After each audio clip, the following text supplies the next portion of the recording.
하나님께서 주시는 시험, 테스트와 또 연단, 이 두 가지 시험은 우리의 신앙의 유익을 위해서 하나님께서 주시는 것이고 우리의 신앙이 자라나기 위해서는 반드시 필요한 시험입니다. 시험에 들게 하지 마옵소서 이렇게 간구하는 것은 하나님께서 주시는 이 시험을 피하게 하지 마옵소서 구하는 것이 아닙니다. 하나님께서 주시는 시험은 우리가 기쁨으로 받아야 됩니다. 그렇지만 유혹, 마귀가 주는 이 시험에 들지 말게 해주시옵소서 간구하는 것입니다. 죄에 빠지지 말게 해달라고 간구하는 것입니다. 하나님이 우리에게 주시는 그 믿음의 시험, 테스트, 또 연단하기 위해서 시험을 주실 때가 있는데 그럴 때에도 내가 믿음에 바로 서지 못하고 내가 욕심에 끌려서 미혹이 될 수가 있습니다. 죄에 빠지게 될 수 있습니다. 하나님은 나의 유익을 위해서 시험을 주셨는데 내 욕심 때문에 내가 죄에 빠지고 유혹에 빠지게 돼서 그렇게 되면 결국 마귀의 시험이 되고 마는 것입니다. 때로는 마귀 유혹까지도 마귀 유혹이 왔어도요. 믿음으로 우리가 하나님의 말씀을 붙잡고 그것을 끝까지 욕심을 참고 견디면 어떻게 됩니까? 내가 신앙이 한 단계 성숙되는 것입니다. 그 다음에 똑같은 시험이 오면 그 유혹을 능히 이길 수 있는 힘이 생기는 것입니다. 크레딧이 쌓이는 것입니다. 캐릭터가 만들어지는 것입니다. 이러한 욕심과 유혹, 이 마귀의 시험까지도 우리가 참고 이겨내어서 연단을 이루고 소망을 쌓아나가는 것입니다.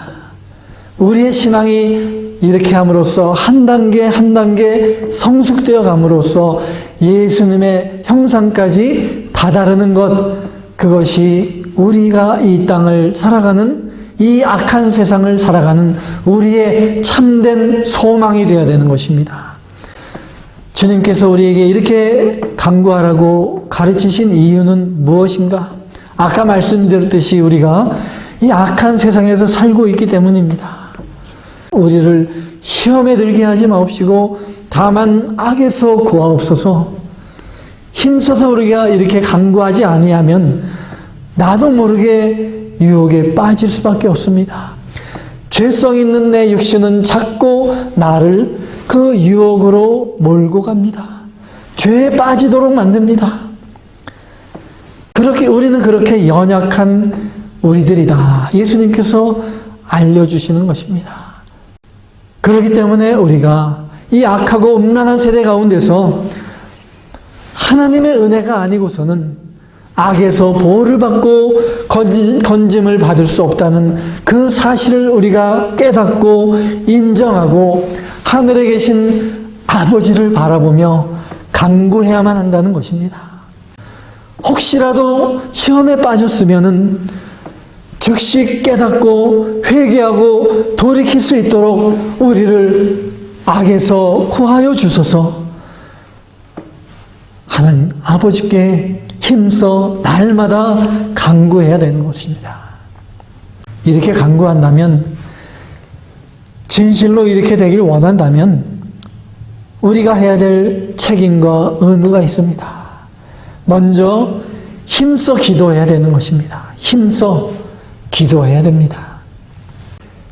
하나님이신 예수님도 마귀 시험을 이기기 위해서 광야에 40일 동안 금식하며 기도하셨습니다.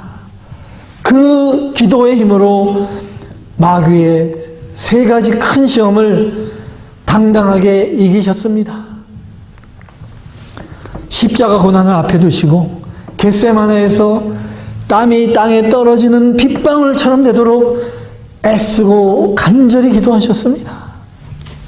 예수님께서 겟세마네 동산에서 피땀 흘려 기도하시고 돌아와서 보니까 제자들이 잠자고 있었는데 그 잠자던 제자들에게 말씀하셨습니다.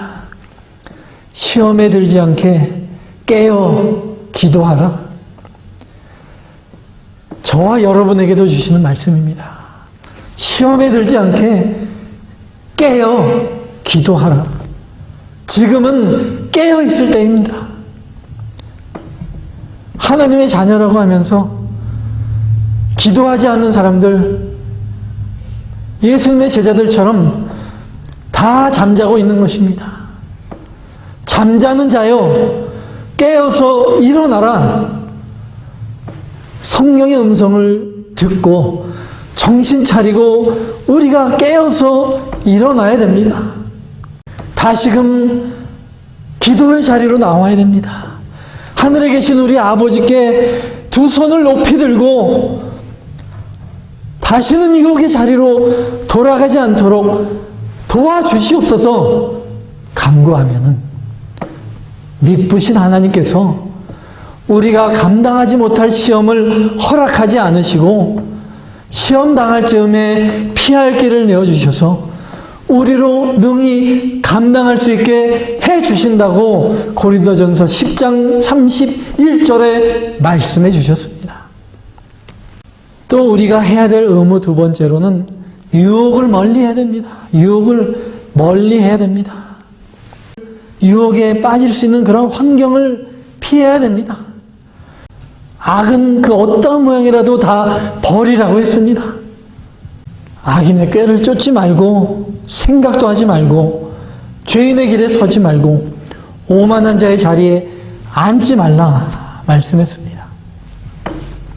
우리의 의무 세 번째로는 성령을 쫓아 행해야 됩니다. 성령의 인도를 따라가지 않으면 결국 내 마음이 성령 밖에 있게 되면 성령의 보호하심에서 벗어난 것이고 그리스도 밖에 있는 것이고 죄악 세상에 금방 물들게 되고 마귀의 밥이 되는 것입니다. 우리가 늘 성령의 감동을 받아야 되고 그러기 위해서 힘써 깨어서 기도해야 되고 성령의 인도하심을 그리하여 따라갈 때 진리의 영인 성령이 인도하시는 그 길이 바로 진리의 길이고 발 아래 등불이 되고 우리의 생명의 빛이 되는 것입니다. 그리스도 안에 거하는 길입니다. 성령의 능력을 힘입어서 우리가 이렇게 마귀를 대적할 때 죄와 사망과 마귀를 이기신 예수님, 우리 대장 주님께서 함께 싸워주십니다. 마귀가 무서워서 저절로 물러갈 것입니다.